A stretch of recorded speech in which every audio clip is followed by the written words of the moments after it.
Continuing it in now, Andy Green. He's now with the Sawmill Museum. Yeah, brother. How'd that come about?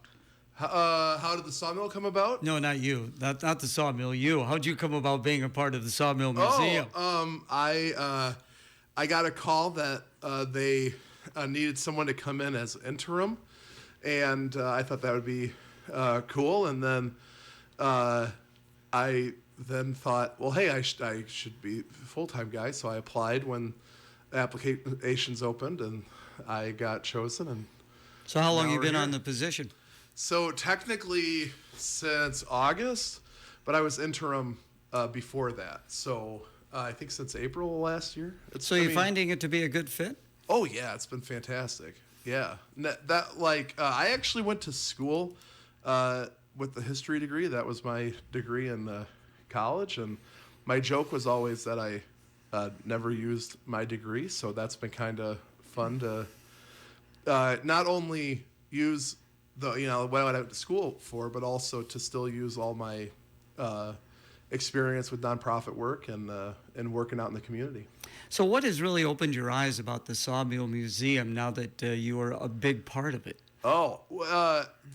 It takes a lot of work and effort to make the museum run and thrive. They're like most things, you always want to have a reason to go back. And so if a place is like the same every time you go back, it's not going to be as exciting.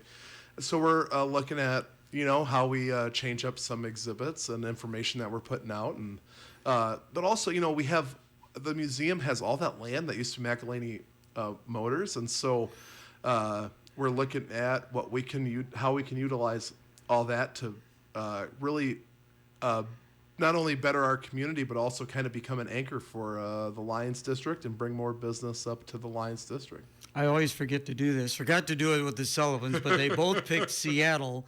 So I should always lead off with this. Oh. So who do you like, Seattle or New England in the Super Bowl?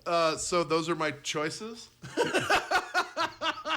Yeah, there's only two teams that'll be playing. So I'm a Colts fan. So if I were to say the Patriots, I would probably, there's someone with like a voodoo doll of me out there somewhere. So I'm going to have to go with Seattle. Is that back to the Manning Brady sort of thing then? Yeah, I know that there was, I don't know if it's still there, but there was a Colts themed restaurant in downtown Indianapolis, and the urinal cakes in the urinal had the Patriots symbol on them. So I'm going to go with Seattle. That's not this weekend? No, it's next weekend. Okay. Yeah, it's okay. next You weekend. can tell I'm pretty far out of it. Yeah, I can see. Yeah, come on. Yeah, I guess at the Super Bowl. Speaking of the Indianapolis Colts, what a great start. And then, oh my goodness. Oh, what a great. Well, at one point, they had the best record in the league this year, right? Yes. And then I think they probably ended with about the worst. I think they lost their last 7 or 8. Yes. Yeah, it got really sad. Yeah. And last year, the Pacers went to the championship, and the Pacers have had a rough season this year. So what's the connection with Indianapolis? Because I know you're a Clinton native. Yeah, but I lived in Indianapolis for like 4 or 5 years. But it's only 4 or 5 years. But I didn't really have. It's different when it's not like I grew up going to games, right? So my dad is a Bears fan, and in the '90s, I think that you had to be a Bulls fan by law. But when when you're there and you're going to games and stuff, it becomes a different world. I'm still a big Cubs fan, because Indy doesn't have a baseball team, but. It's it's just kind of a different draw. Yeah. What got you to Indianapolis? So I worked with the Boy Scouts, and the Boy Scouts, when you move up, you kind of move around, or at least that's the way it was, 10 years ago. And I got a call that they wanted me to come to Indianapolis, and so I was in Scott County, and I had 60 some units, maybe. 500 to 600 scouts in Scott County. And then I went to Indianapolis where I had 90 units and almost 1,000 scouts. And I covered the south side of Indianapolis and then the county below Marion County where Indianapolis is out of. So I was there for like 4 years. I was there. I was in Indy for a while. Okay. Yeah, and Indy was a huge. I mean, I'm definitely a city mouse. As much as I grew up in Clinton, but I really love being in the city, and Indianapolis was just a great place for me, and I still have great friends there. I'm seeing some of my friends from Indy today. We're gonna go hang out with them, and it's just a great. There's a big part of my life that's still stuck in Indy. Yeah, that's interesting. Very interesting. Andy Green with the Sawmill Museum. Before we get a break for the weather, let's talk about these huge trolls that are going to be coming to this area. I mean, they're good sized.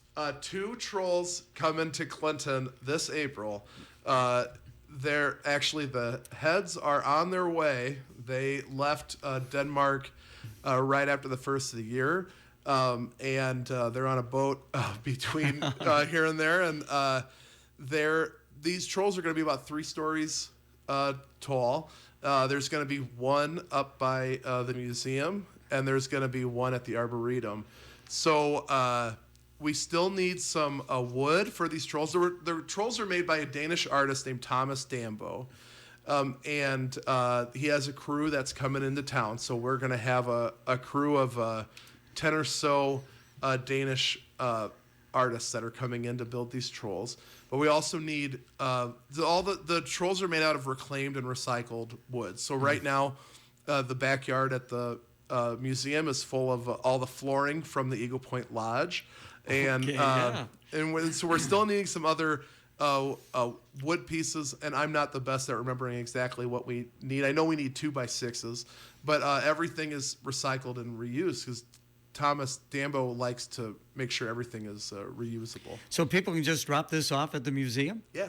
Give me pop in, and we have to have everything approved by Denmark, but we'll take pictures. Or if you're like, hey, I have this wood at my property, I'll come out and we'll take pictures of it and make sure that we can use it. Okay. And, it really shouldn't be anything. Because we want the troll to be lasting, so it needs to be rot resistant, and then it shouldn't be anything that's been laying around all too long if it's not already boards. Like say if you have like a tree that fell during the derecho, that's probably a little too old at this point. But also we need 3,800 branches, and so if you're like, hey, I have some woods where we can go walk around and pick up branches for a day. Now, we're talking about how big a size branch. I mean, not a small branch. Not a small branch, like a considerable size branch. And how did this all come about? How did we get Thomas Dambo? All of the credit goes to Ari Lorenz at Citizens First Bank. She is the, which I think Citizens First is coming in after me, so you'll have to give her props to them. Ari is the board president at the museum. And she had seen these trolls and started kind of hounding Thomas and saying, you need to come to Clinton. And the thing with Thomas is that the trolls have like a history and like a story to them and why the trolls are where they're at. And so the trolls are going to be the story's going to be based in Clinton's sawmill history. And so it really brings our area and our history to life with the story with these trolls. So once these trolls are in place, is this a permanent thing? Yeah. They're going to be here? Well, until they fall apart or fall down or however. But, I mean, they're going to be here for as long as we can have them. Interesting. Yeah. I mean, we're looking at least a decade or more with these trolls. So when they do start the construction, you said the heads are already completed. Yes. So they're going to start the construction on the bodies, I would imagine you call them the bodies. So can people watch them do this work? Yeah. We need volunteers for every day. So if you're looking that you want to volunteer, reach out to me. Hand them a branch? Yes, yeah. Because each shift we need at least like 4 people helping out at the build sites, but then also we have to feed these guys. We have to, there's a lot of logistics with moving things around, and we need people to help out with that as well. I know. I have some people in my email that have already asked to volunteer. I need to I've definitely seen the emails. I need to. We have a way that we have people sign up, so we'll get that out to everybody. But reach out and we'll get you signed up. Very good. Back with more with Andy Green on Men's Day. The Clinton County Area's Solid Waste Agency offers responsible options in handling solid waste items. CCASWA not only offers landfill services, but also food container recycling, appliance, tire, and electronic waste recycling, yard waste composting, and also hosts a regional collection center for household hazardous waste for Clinton County residents. For more information on the variety of services that CCASWA offers, call 563-243-4749 or visit ccaswa.com. It's time now on KROS for the Storm Track 8 weather forecast, brought to you by Midas. Happy Friday. We are still going to be cold today with highs only in the teens, but we will be quiet. There is going to be building clouds with a little bit of a breeze with gusts as high as 25 miles per hour as we head into the afternoon. Still in store for a cold night, but we'll start to see warming temperatures into the weekend. Highs go to the 20s for Saturday. I'm Storm Track 8 meteorologist Morgan Strackbine. Currently, we have overcast skies and a temperature of 10 degrees.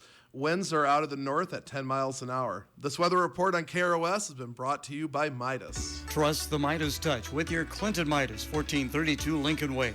We are in the heart of winter. Make sure you are in a dependable vehicle. See the Clinton Midas for tires, windshield wipers, and they carry interstate batteries. If the engine light comes on, let the Clinton Midas give it a diagnostic check. From general maintenance to major repairs, come to the Clinton Midas, 1432 Lincoln Way. Trust the Midas touch, backed by their golden guarantee. You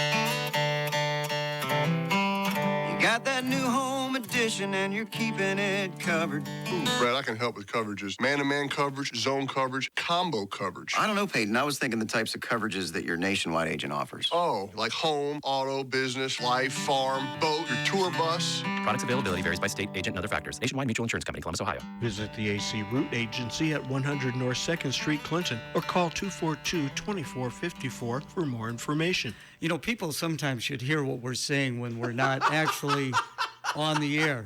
Or maybe they shouldn't. I'm not real sure. We got a song coming up here shortly for you, but taking a look at your talking notes, and thank you for getting those.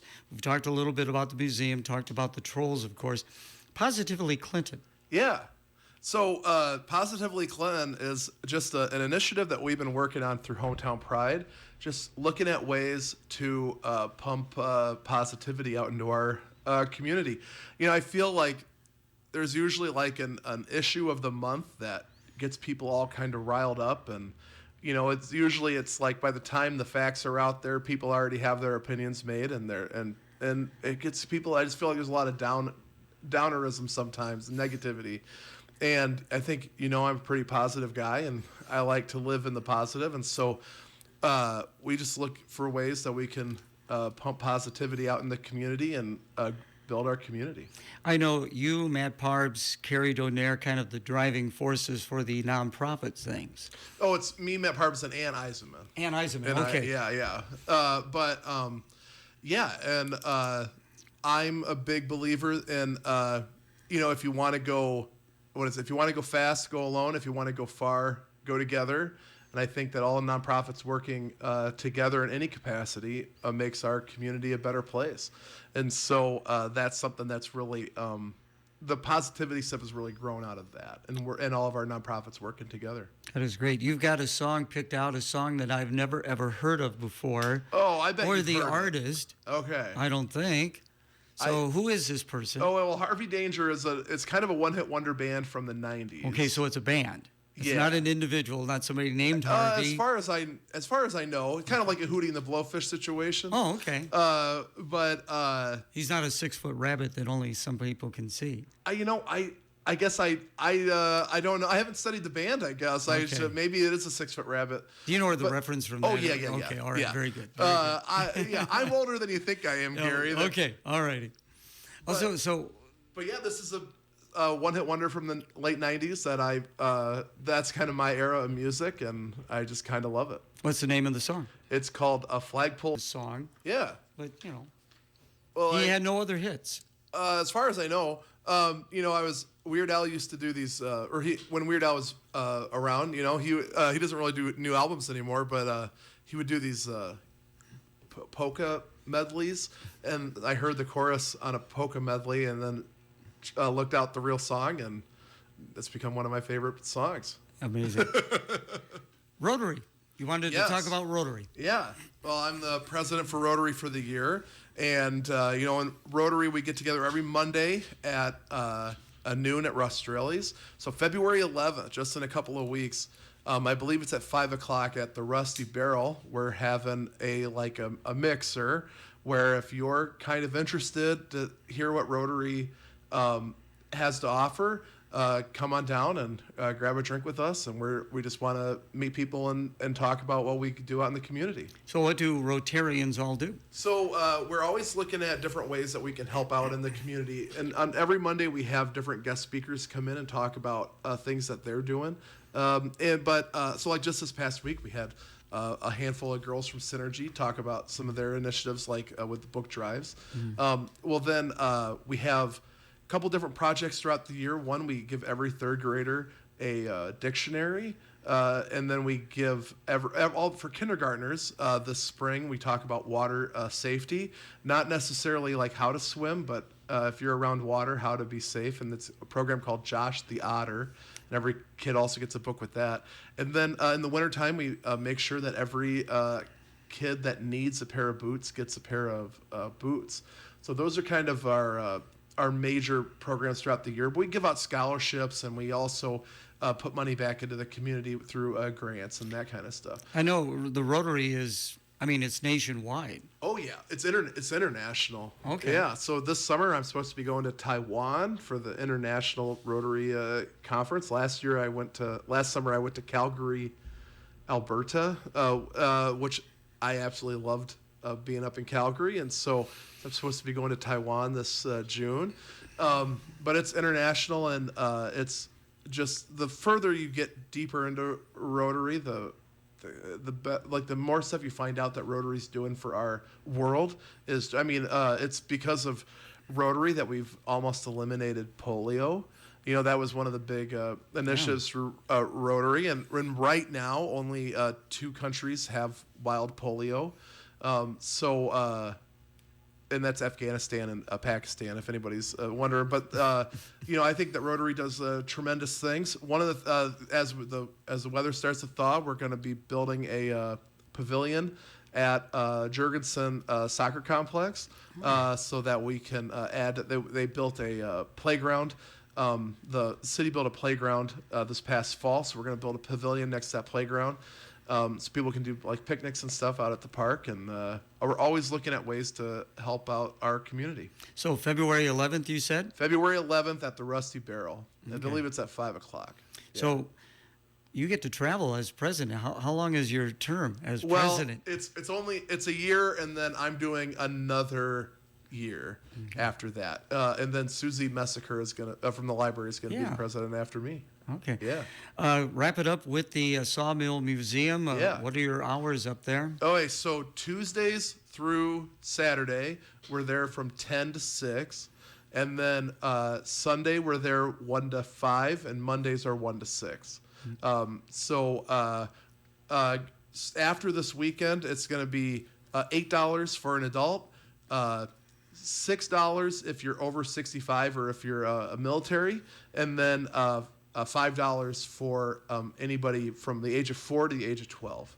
So I think it's a pretty good deal, and come in, and I think it's a great place for adults, but it's also a great place for kids. Kids love our water table, and we have cabins where they can go in and play while they're also learning about our sawmill history. Do you get school groups that come in? Yes, and especially going into the spring. We'll get a ton of school groups, and this is a great time to sign up. I'm assuming teachers probably aren't listening to the radio right now. They're probably teaching the children, but this is a great time to sign up because we'll have a busy fall of field trips. Do you go out into the schools? Oh, I haven't yet, but I would definitely love to do that. You know, especially I really love talking about simple machines that happen. You know, that happen a lot in the 1800s, and cycles where like having a seed become a tree. So I would definitely love to do something like that. Yeah.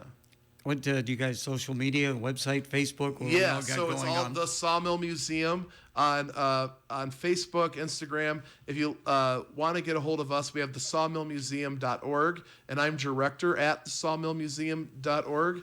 You can reach out to us at any time, and if you want to volunteer for Thomas Dambo, director at the sawmillmuseum.org, and we'll get you set up for that. Appreciate it. Thank you so much. Hey, thank you, brother.